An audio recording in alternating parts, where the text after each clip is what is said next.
Tekken, Namco's flagship fighting game for the PS1, solidified itself as a legend in the genre. It also holds a special place in my heart and was my very first PlayStation game. I still vividly remember the excitement of playing it on Christmas Day back in 1996. Like this cherished memory, I'm sure many of you have fond recollections of this absolute banger of a title. But does the nostalgia surrounding Tekken hold up today? Join me as we take a nostalgic trip down memory lane and analyse Tekken number 1 in a deep dive fashion. Is it a timeless classic, or has time tinted our memories a bit rosier than expected? Tekken 1 was released in Japanese arcades in September of 1994 and would land on Japanese PlayStation consoles in March of the following year. America and Europe got access to the game in November of 1995, just in time for Christmas. The developer team at Namco was led by Seiichi Ishii, a former worker on another fighting title named Virtua Fighter for the Sega Model 2 arcade board. Ishii-san and his team wanted to make a 3D fighting title that would run at 60 frames per second and with detailed textures, making for a smooth visual experience. At the time, 2D fighting titles were reigning supreme, so Tekken's 3D graphics would give them a run for their money. What's interesting is that Tekken wasn't originally intended to be a fighting game, but was instead meant to be an internal test project for Namco to explore and develop 3D character animation techniques. What's even more interesting is that the game was originally meant to be called Brave War. That's right, you heard that right. Brave Bloody War. I won't hold it against you if it pops visions of 1990s youths drugged up to the eyeballs attempting to suplex one another inside a dimly lit techno club. Thank God they went with Tekken, meaning Iron Fist in Japanese. From a commercial perspective, Tekken came roaring onto the PlayStation, selling over 1 million copies, becoming one of the first PlayStation games to achieve such a feat.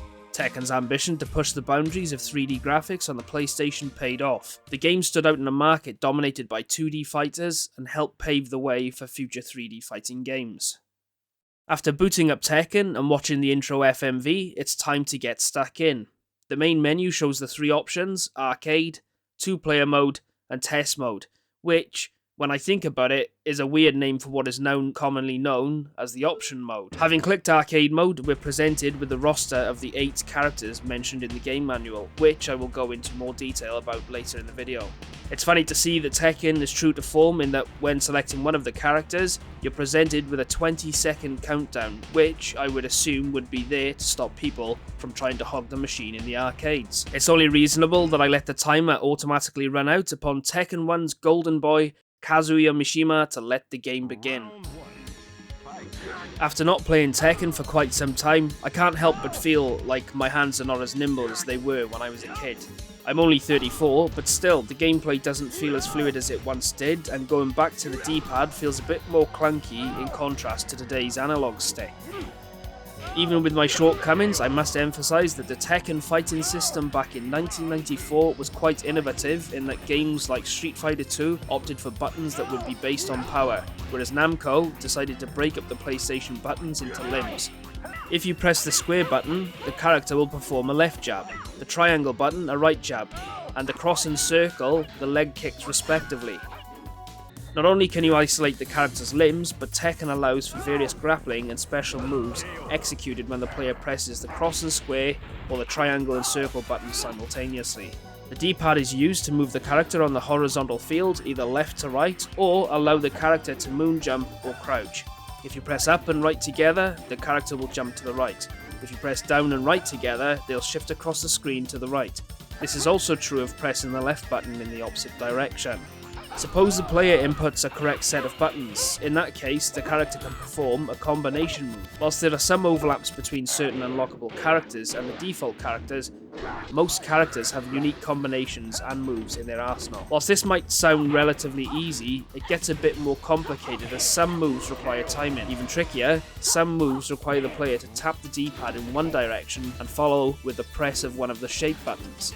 I'll be completely honest, I've raged a couple of times thinking that I pressed the right set of buttons only to realise I was pushing the buttons at the same time, when they went to be pressed separately, resulting in my ass getting handed to me by the computer. Something that deserves to be mentioned is that the character moves list is not viewable upon pressing pause, which makes it harder to get to grips with the characters, and after having looked at the manual, not all of the available moves were labelled. I'm not sure if this was an oversight, but thankfully, due to the advent of easy internet access, I quickly pulled up the combinations after doing a quick Google search. However, with that said, for Namco's first fighting game on the PS1, each character also had a decent number of combinations at their disposal and provided a nice challenge for the player to learn, remember and master. But unlike when I was a kid, I now know that knowing the moves is just one part of the Tekken puzzle. Blocking is another aspect of the game that requires timing. From what I experienced, there's a soft block where you don't have to press any buttons and a hard block where you hold the left button on the D-pad, especially when your opponent hammers you with some powerful attacks. When going up against some harder opponents, I often had to wait for the opponent to telegraph their moves, and I relied upon that to get me through the fight. By experiencing a character's moves by fighting against them or playing as them, I can learn to predict when there is an opening in their defenses. Take Yoshimitsu's crisscross attack for example. He will execute a roundhouse kick followed by a side kick. If you can parry both those moves, you'll have a small window where you can give him a nice smack. During later stages of the game, your opponent won't put up with your shit, so you'll need to parry most of their moves and try and get a jab in every now and then. It ends up becoming a battle of attrition at that point. On a similar point, Tekken's opponents become more difficult after each stage leading up to Heihachi, the final boss, who in some ways can be predictable but is a pain in the ass when he manages to use special moves on you with ease, and his attack power is rather strong. As a kid, I didn't realise blocking was a thing. I relied upon cheesing the game with Law's machine gun arrow by just mashing buttons. This highlights Tekken's accessibility for newcomers. Even random button mashing can lead to some victories. Years later, when I played newer Tekken games with friends who were new to the series, I discovered the same thing. Even with my knowledge of moves, their random attacks sometimes caught me off guard. That also leads me to my next point about the game's depth. Tekken 1 offers a normal difficulty setting, perfect for casual players, but for those seeking a steeper challenge, there's also more difficult modes. I'm not that much of a sucker for punishment though, but I can appreciate the high skill ceiling Tekken possesses. Back in the Tekken 1 days, unlike today's online battles, honing your skills meant finding a human opponent. This could be a friend, family member, or anyone willing to throw down in an arcade. Unfortunately, in my childhood, this presented a challenge. My poor dad, bless his heart, would really play, and let's be honest, I whooped him every time. The skill gap was just too vast. On the other end of the spectrum, I had a friend who would absolutely smash me. There was no getting a single hit in. Thankfully, for Tekken players today, things are much different. Modern Tekken games like Tekken 8 have auto matchmaking, meaning when you play online, you'll be matched with someone of a similar skill level, reducing the disparity in skill and experience. I'm not good enough to play Tekken online, but I can appreciate the intrinsic value someone would get from gradually getting better over time. Even with some frustrating beatdowns during this playthrough, there's always that rewarding feeling of slowly getting better and reading your opponent's attacks, a feeling that you can still have playing the original Tekken. As mentioned earlier, Tekken was a trailblazer in the 3D fighting game genre, striving for realism in its art style and presentation. However, you only need to look at Kazuya's big bloody eyebrows and Paul's flat top haircut to see that the game also takes inspiration from Japanese anime, and if you look at this picture, I can't help getting some Baki vibes, and honestly, I have no bloody clue what's going on. I'll mention more about character design later in the video. Now, let's talk about each level's background. Each stage was a 2D render, which was quite common for titles of the time, as the hardware just couldn't handle more complexity, and generating the characters alone was taxing enough on the PlayStation. This is purely speculative, but it seems like they opted for 2D backgrounds to maximize processing power, thereby ensuring a smooth gaming experience at 50 to 60 FPS. This experience, however, was limited to the common CTR video formats of either PAL 25fps or NTSC at 30fps. Based on the fluidity of Tekken alone, I believe opting for a 2D render was the perfect choice, which leads me to my next few points, which I'm very excited to share with you. Tekken's 1 stages took inspiration from all over the world, from the Acropolis to Angkor Wat, and if you thought a digital Venice in Tomb Raider 2 was cool, Just wait till you hear this. I've been lucky enough to visit some of these Tekken stages in person, such as Venice, and my absolute favourite, Kyoto. Kyoto is home to the Heian Shrine, and is most likely the inspiration for the 2D render of the background on the Kyoto stage. My childhood nostalgia drew me to this destination, and before moving to Hokkaido, Japan, I spent 3 days in Kyoto, and I finally got to see the physical embodiment of a Tekken stage. I always thought that this stage was snow-covered, but today, I'm not so sure. I think the white and grey floors may represent the gravel floor of the shrine. As you can imagine, I was absolutely thrilled, or for my British brothers, I was chuffed to bits. All of the footage and photos are on my own, and I hope that I can complete the Tekken 1 journey and visit all the stages. Maybe you have visited some of these places as well? Let me know in the comments. Continuing from those points, I want to talk about the mood that the stages evoke. But I don't think talking about the artistic aspects alone does justice to each stage. Before entering each stage, you're presented with a brief loading screen that shows the names of the characters who will be fighting in a font style that looks like it was done in Microsoft Word art, especially when compared to today's standards of loading screens. What I will say, however, is that the loading screens on Tekken 1 were very fast in contrast to Tekken on the PS3. I was quite shocked at how long the game would take to load between rounds in later games. I haven't played Tekken 8 yet, but I'd be very curious to see how long it takes to load the stage. I digress. First up, we have Angkor Wat with a heavy tribal kick drum and what sounds like an industrial metal inspired snare setting up the rhythm for the track along with a marimba to give the track a raw, brutal and almost tribe-like quality. The sampled vocal further accentuates this feeling with the string stabs creating a nice tension that builds up to the chorus melody. It's a bit hard to pick the instrument in the chorus melody, and whilst it could be an ethnic stringed instrument, it might be something as simple as an overdriven guitar patch. The melody has a lovely Asiatic quality to it, and whilst I'm not familiar with Cambodian music, this track complements the monolithic Angkor Wat background like a beast. The track was used in later games and would be renamed Ancient Temple.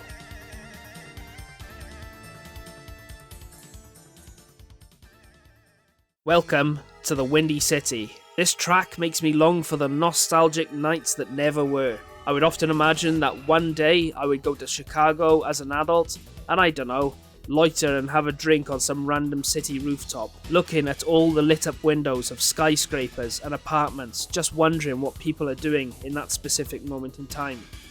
What I love about this techno-style dance-like track is that the initial lead sound at the start sounds like a horn or a siren, that immediately builds up the tension followed by the head-bopping kick drum, along with a foot-tapping dance piano riff, only for it to break into this dreamy and eerie nostalgic chorus. This then creates room for an electronic bass line that complements the melody. Just as you start feeling lost in that orgasmic moment, the serenity is broken, and you're thrown back into the fight with a few orchestral hits thrown in for good measure. After all, this is not the time for daydreaming, there's a fight to be won.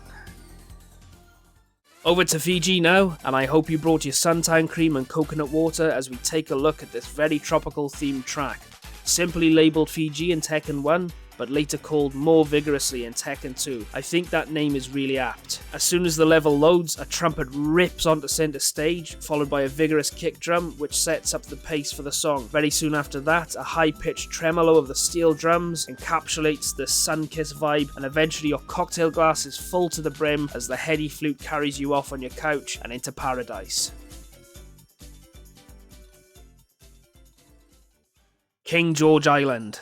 Being a massive fan of all things snow, this stage is the icing upon my berg. It's levels like this and places like Icicle Inn from Final Fantasy VII that helped give me a nudge to move to Hokkaido, Japan, where the temperature can go as low as 20 centigrade or 4 degrees Fahrenheit for my American folks. Most of these stages are desolate, which again is probably a testament to the PS1 not being able to handle more characters in the background, but that's fine by me. This stage makes me feel at home with the seals and penguins. This track features a nipple-hardening ambient wind sound effect, and if it wasn't for the rhythmic drum beat and somber vocals, I'd completely understand if you mistook the music track for a Christmas-sounding jingle, considering the bell-like melody and the tambourine loosely imitate the sound of sleigh bells. This track, later coined Almost Frozen, really sets the mood for a melancholic and desolate duel upon a giant chunk of icy tundra.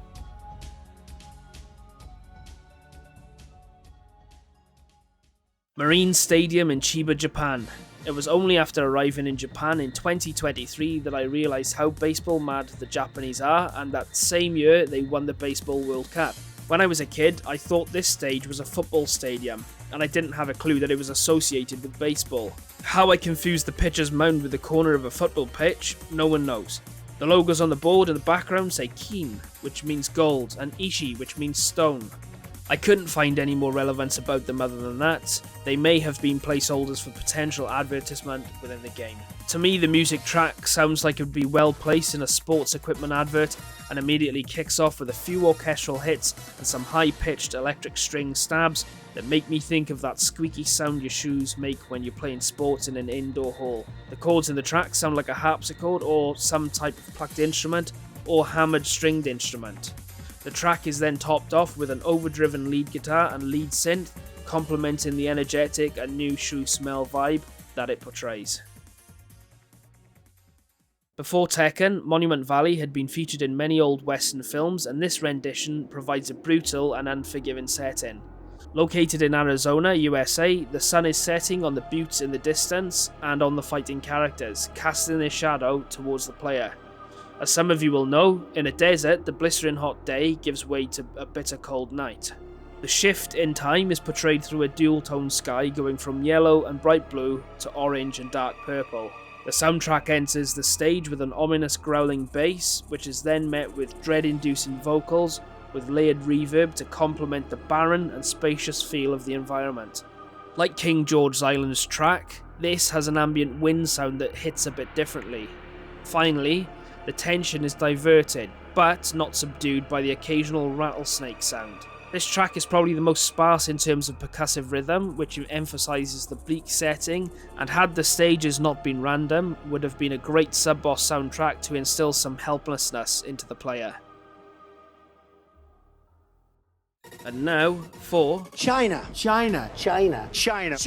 I don't have much to say about this stage in terms of art style, other than the designers did a good job of matching the colour palettes of Szechuan when compared to real photos. However, as for the music, Szechuan, later called Rhythm of China, evokes what I would consider a distinct Asian sound.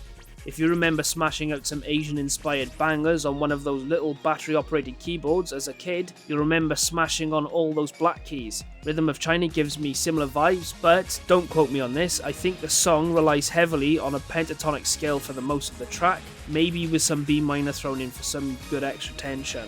Once again, the composer utilises orchestral hits to beef up the track, along with a mind-bending rhythm that your body has no choice but to dance to. I find it interesting that the composer implemented a high-pitched synth lead as what I can only guess is a way to emulate the Chinese stringed erhu. Of course, the track wouldn't be complete without the use of the Chinese plucked zither to continue the Chinese-like melody. To me, this track has to be one of the most melodic and energetic of the game, reaching a heart-raising 135 beats per minute. The Acropolis in Athens, Greece is where the Parthenon was built, and is the giant structure featured in the background of this stage. I like how there is some rubble in the foreground, which gives an illusion that the background is 3D. At the time of scripting this video, I had a look at some photos on Google and was pleasantly surprised to realise how close to the sea this historical landmark is. The designers must have known this because of the dark shade of blue just off in the horizon to emphasise the Mediterranean Sea. I'd bet $1 that the music on this stage was inspired by the artist Michael Cretu, who made the musical project called Enigma. Like his music, this track features an almost romantic and ethereal vibe through the use of vocals, and is further compounded with that iconic shakuhachi, or Japanese flute if you will, that Cretu also uses in his music. The military-esque drum cadence featured in this track, however, increases a feel of passion and determination, and this is further solidified by the renaming of the track to March to the Columns in Tekken 2. As a last note, the vocals also make me think of world music genre, like tribal beats and aboriginal singing.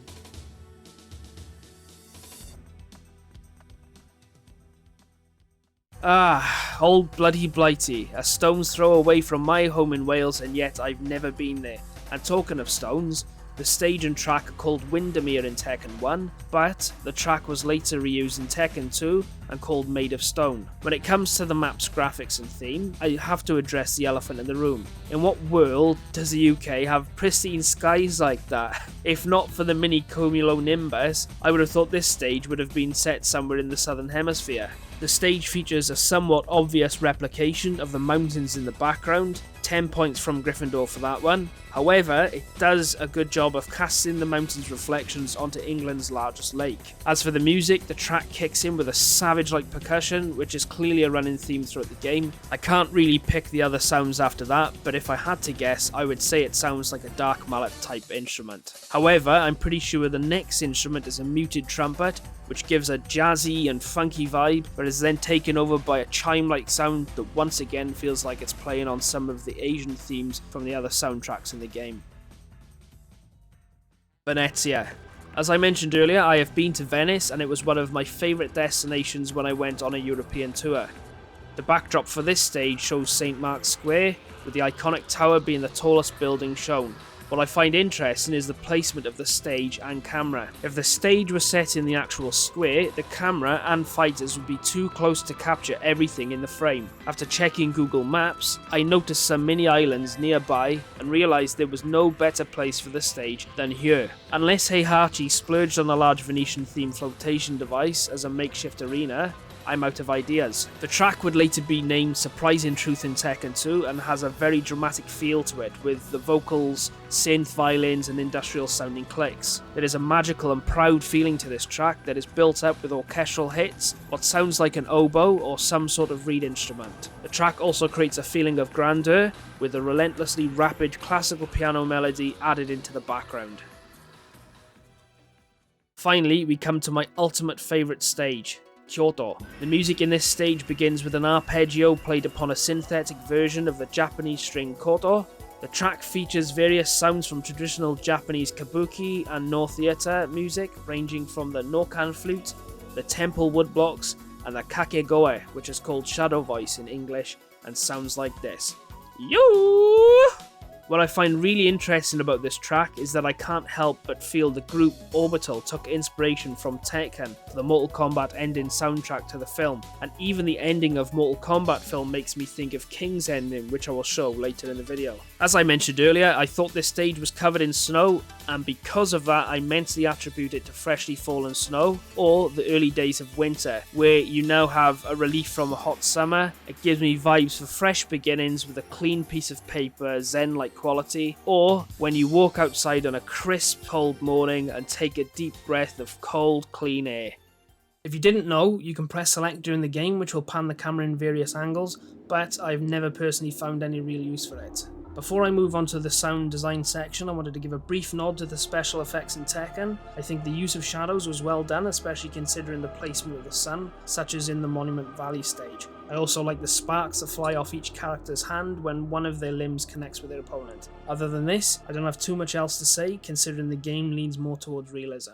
Tekken's sound design is broken up into various actions that the characters do. Some sound very satisfying, and then some of the voice actors sound absolutely hilarious when they get hit. From what I can tell, there are multiple sound effects that are used interchangeably for the upper body attack moves, and is further diversified again when relating to the lower limbs. There is also different sound effects based on the character and their special moves. For example, Law's run up to drop down move has a spacey or anime style quality to it, whereas Kazuya's double face kick sounds brutal and has him using karate style kiai, basically forceful shouts or yells. I also have to ask how King manages to pull off a very convincing big cat like noises, especially when he batters one of his enemies. One of the funniest sounds in the whole of Tekken has to be Michelle's voice when she gets hurt, especially when I use the machine gun arrow move on her with Law. Pum pum pum pum.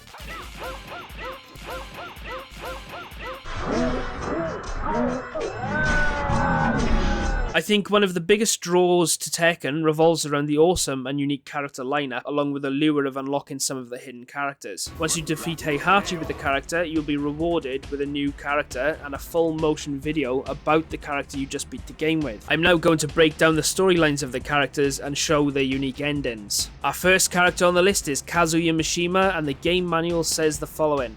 Arrogant loner, Kazuya is the eldest son of Heihachi Mishima, the distinguished head of the tournament sponsor, the Mishima Corporation.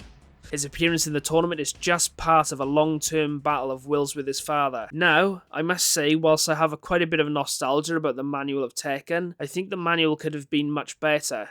I don't think we really got a good appreciation of the backstory between Kazuya and his father Heihachi. As most of you will remember, one of the most iconic parts of the Tekken 1 game was canonically beating Heihachi with Kazuya, resulting in Kazuya picking up the body of his unconscious father and throwing him off a cliff, with a creepy, I can bench press the whole world type of smile. However, as shocking as this is, Heihachi done the exact same thing to Kazuya as a child for not being strong enough, and whilst Kazuya ends up being one of the main antagonists of the series, I think there's some Shakespearean irony going on here. To become strong enough to beat his father, he would have to let the devil gene in him take over, and so let the evil consume him. It's quite tragic when you think about it. He was probably a loner because he spent lots of time honing his powers, and his arrogance was probably through a lack of confidence, because his father had a mixture of fear and jealousy, knowing what power lay dormant within his own son. Kazuya bears a giant scar on his chest from the insane tests of strength his father put him through by tossing him off the cliff. His body composition is honed, muscular and powerful. You can play as Kazuya in his ripped jeans, tank top and sneakers, or trainers if you will, with what looks to be a Nike swoosh. This is really interesting as I recently read that Kazuya has a large shoe collection in Tekken 8, which further backs up my assumption. Alternatively, you can play as Kazuya topless in his white pants with a black and yellow karate belt and red foot wraps to match his red studded iconic gloves. Oh, and considering his belt, yes, Kazuya's moves, like many of the other characters, are based on real-world martial arts. In the case of Kazuya, his moves are based upon the Mishima style of karate. After completing the game with Kazuya, you are rewarded with the option to play his adoptive brother Lee, who was taken in by Heihachi to give Kazuya a rival. In the manual, Michelle-chan is the daughter of a Native American woman and describes Michelle as a hardy warrior. Her father came from Hong Kong, was murdered by Heihachi and his people, and because of this, Michelle wants revenge. You'll probably piss yourself laughing at this point, but when I first saw the intro to Tekken and saw Michelle front flip onto the stage, I was like, holy shit! It's Michael Jackson! What's he doing in this game? I was further duped when I looked at the spelling of Michelle and easily confused Michelle with Michael. When I think about it, it would be pretty funny if someone changed the sound of Michelle getting heard to the sound of Michael Jackson's a hee hee. If you win the game with Michelle, you are rewarded with the fox-faced Kunimitsu, a traitor of Yoshimitsu's Manji clan. Like Yoshi, this sub-boss of Michelle has access to many of Yoshi's moves, and whilst Kunimitsu is portrayed as a man in this iteration, they are later revealed to be female.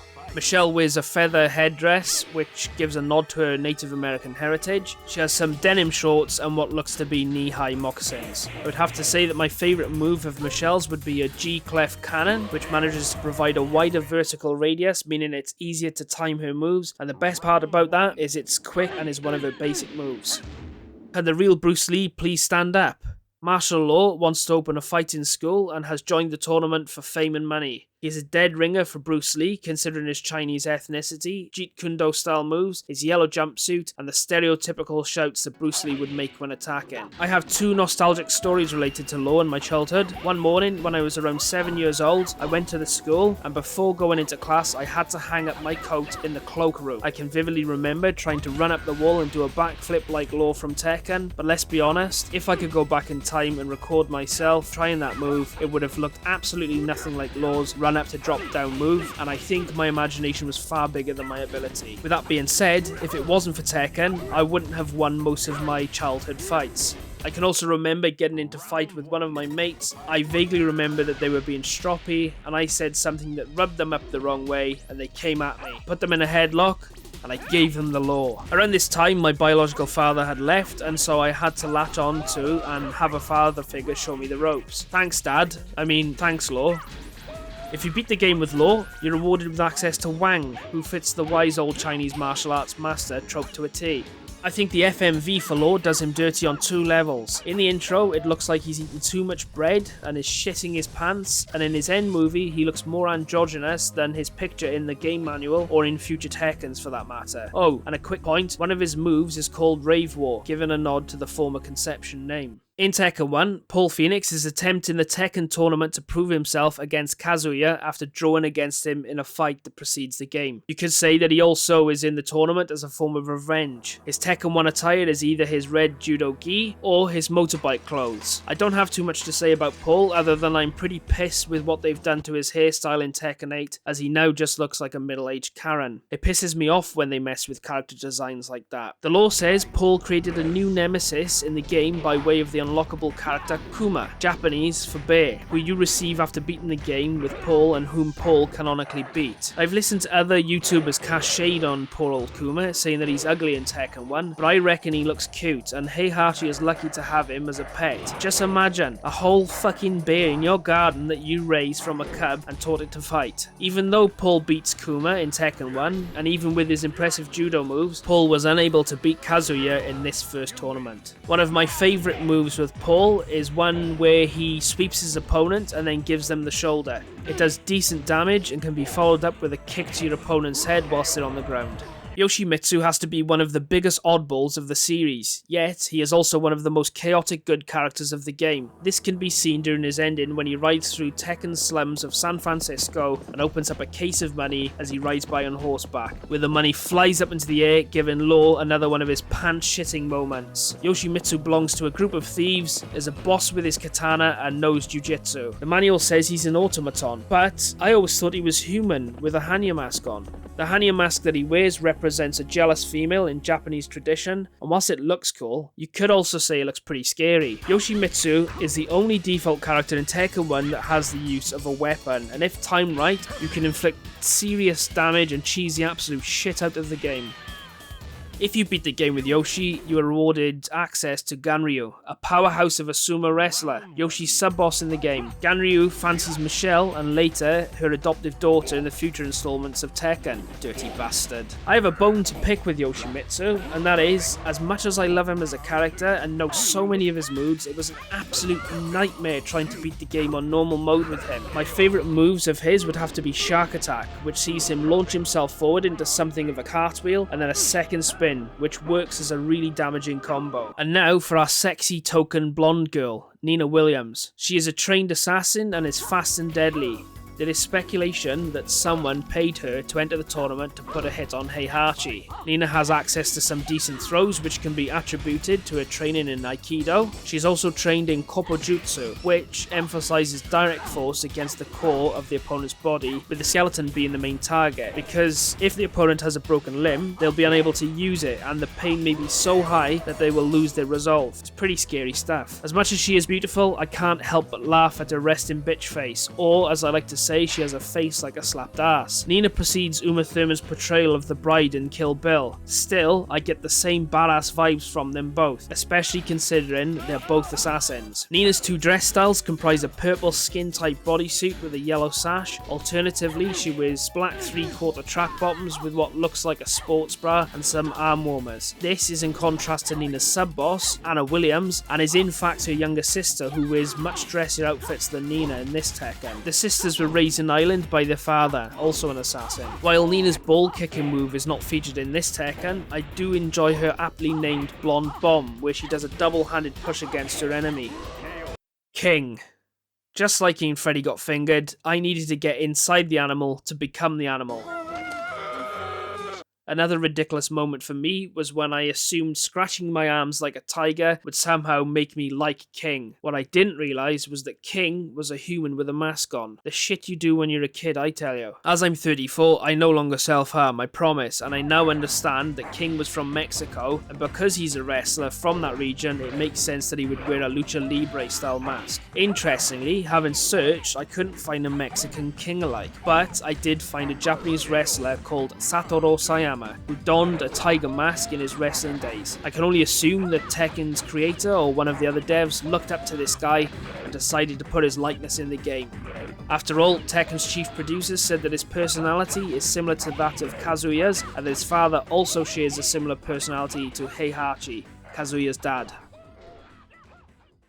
King will either fight topless with blue pants and knee defenders, or he will wear white pants with a white suspender, a blue button-up shirt with a checkered flag, white and red tie. Whilst I said I thought King wore a tiger mask, he in fact wears a light-coloured jaguar mask in contrast to his sub-boss, Armor King, who wears a darker coloured mask with a glowing red eye, and like his namesake, is covered in metal armour. King is probably the Good Samaritan out of the default Tekken characters, as he is in the tournament to raise the money for orphanages. He is also a priest in the game, and this is probably a nod to Frey Tormentor, who was a Catholic priest, wrestler, and orphanage founder and supporter. I really love King's character, and his power is immense. My favourite move of King's would have to be the Frankenseiner, where he does a front flip, latches his legs around the opponent's neck, and then flings them behind him. Gotta love wrestling moves. Don't try this at home, kids. If Dolph Lundgren's Even Drago, Donkey Kong, and Arnie's Terminator had a child, Jack would be the result. Its absolute behemoth of a unit that clearly skipped leg day dwarfs all the other characters in the game. The manual mentions that he was developed as a shock weapon, but that his handlers sent him to the tournament to snuff Kazuya, because Kazuya wanted a world coup d'etat. Wait a minute, what? Kazuya not only wants to give his dad a good ass smacking, but he wants to take over the world as well? Innocent until proven guilty and all that, but I guess our golden boy's halo is starting to dim. There are 2 points from the manual that make me chuckle. 1. Jack doesn't have a fighting style per se, they just label it as brute force. And 2. I can't help but have a little giggle when I see his age. 3. But at the same time they mention him as having stupendous power. Whilst age is not always an accurate measure of strength, it's still funny to consider something that is only 3 years old to be considered such a threat. Our boy Jack comes in 2 forms, camo green or khaki tan military attire. As a perverted little bastard, I often enjoyed crushing the girl characters with Jack as a kid. How I knew about the concept of the old coitus back then, no one knows. I also enjoy his victory dance where he mashes the absolute shit out of his tits, Donkey Kong style, whilst collapsing backward. Jack's sub-boss and predecessor is P-Jack, which is short for Prototype Jack, and in fairness to the old Jack, he does have some added tools like a vice and a drill on his arm, and he does put up a decent fight considering he's the older model. Now that we've looked at each character and their backstory, we can see some patterns in the themes between them. But before that, I need to mention that I haven't provided an extensive background on the unlocked characters, as they didn't receive their own FMVs in the game. Without relying too much on the future lore of Tekken, we can surmise that the Mishima family have fucked a lot of people over, and that they are a powerful family, with Heihachi as the top honcho. Revenge seems to be the dish of the day in Tekken, and there is even such a degree of dysfunction inside the Mishima family that revenge, dislike and jealousy run rampant among its members. Heihachi dislikes both of his sons, Kazuya dislikes his adoptive brother and father, and even Lee, who was adopted into the Mishima family, reciprocates those sentiments. Whilst the game doesn't explicitly imply it, Tekken also represents fresh beginnings. Each of the younger characters is taking up the challenge to achieve their personal goals, but the tournament outcome will ultimately result in change. Another running theme between the characters is that they are in peak condition and absolute masters of their fighting style, providing an exciting and awe-inducing experience for the player. There's one thing that seems apparent in Tekken, and that's the theme of poverty, and that whilst Tekken is set in our world and shares some similarities, there are also some inconsistencies. Take Law's home of San Francisco, for example. In Yoshimitsu's ending video, you see him riding through a very dusty looking ghetto. I've never been to the real San Francisco, but I don't think it would look the same as portrayed in Tekken. Tekken doesn't give much information in the game, and I'm sure you, like me, always wanted to know more about these interesting characters, such as what they liked, disliked, and what they did outside of fighting. A question would often pop up in my mind around bedtime, cutting into the time I should be sleeping before school the next day. Before we wrap things up, if you enjoyed this video, please subscribe for future videos and let me know your nostalgic experience around this great game. Also, if you stick around to the end, you will get a high score, and I'll provide you with a bonus section. Does Tekken live up to our nostalgic memories, or has time started to pull the wool over our eyes? I can't deny that Tekken was one of the fighting game pioneers of its time. It brought with it interesting, if not a bit wacky characters. The characters were also shown in all of their 3D polygon glory, even if their hands look pretty ridiculous. I love it. I can only assume Namco is trying to find its feet with the game, as there are quite a few blank spots with regard to the storyline, but like any pilot of a good TV show, not every aspect is truly fleshed out until the concept has had a chance to grow. Whilst the graphics are amazing by today's standards, they're good enough to be able to make out the styles and uniqueness of each character. Even for those who detest the graphics, they will have to admit the gameplay's fluid 60 FPS makes for a sublime retro fighting experience. The mechanics of using the D-pad are a bit hard to go back to, but it's nice to return to our roots and experience that old rustic quality, even if it means getting pissed off for pressing the wrong buttons. I prefer the simplicity of the character moves and the absence of the rage art that is seen in the newer games, which I feel is more of a cheap clutch than decent feature. I still listen to the music on my phone when trying to smash out some cardio, as it has an excellent BPM for that type of activity. It gives me that on the edge of your seat feeling, which spurs me on to be like King, but without scramming myself. In short, I feel that Tekken 1 does live up to the hype, and it makes sense that it went on to be one of the first PlayStation games to sell more than 1 million copies, resulting in winning a Guinness record. Even if you haven't played this game before, and perhaps your first Tekken experience was with one of the later games, I still reckon you will find value in playing the very first Tekken. Tekken 1 might not be the most polished game by today's standards, but for those of us who grew up with it, it's a nostalgic masterpiece. The simple mechanics and the iconic soundtrack take me right back to my childhood. And speaking of childhood, can you believe it's been 31 years? Time flies when you're getting your butt whooped by Heihachi and crew. Before we bring the curtains down on this video, I promised the high score winners a bonus section. Many of you hawk-eyed viewers are probably jumping up and down on your chairs shouting, "What about Devil Kazuya, you bellend?" And this is where I will mention him.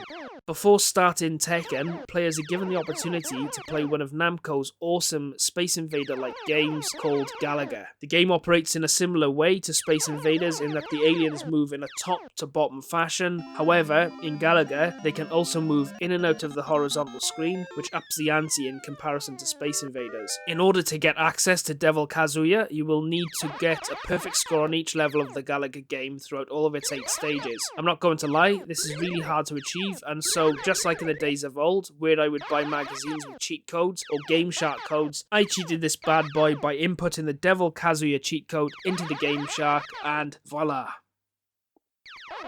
Devil Kazuya doesn't just give him a visual makeover, but increases his attack range and damage output. But I have to say his reskin looks pretty shit, and I prefer the original version. I also need to mention that Heihachi is unlocked by completing Tekken in 5 minutes and 30 seconds with any character. However, when playing as the big boss, it's only fair that you then have to face all the sub-bosses as opposed to the default characters, and to tell you the truth, it's bloody hard. I had a quick go with Heihachi, and the first opponent was Kunimitsu. I didn't really have experience with Heihachi, so the fox-masked opponent rode me into the ground. Speaking of being on the ground, Tekken 1's characters were very slow to get back up after being knocked down, making me second guess if my controller was still working. Many of the sub-boss characters are just reskins of other characters in the game. Lee, for example, is a reskin of Law, and Anna a reskin of Nina. With that comes similarity in movesets as well. Earlier, I mentioned how I found it interesting that Orbital's Halcyon theme shares similarities to the Kyoto song, and that King's ending with the kids running on screen has a similar vibe to the excited kids in the movie Mortal Kombat. Finally, if you want access to different musical tracks from the arcade version of Tekken, simply go into the test menu and switch the arranged tracks to the original version to get another, albeit lower quality version of the same track. I've really enjoyed sharing my nostalgic Tekken story with you. Whilst I had some seriously frustrating moments getting my ass whooped, I will still return to this game from time to time until the day I die. If you have any fond Tekken memories or a favourite character, share them in the comments below. And on that note,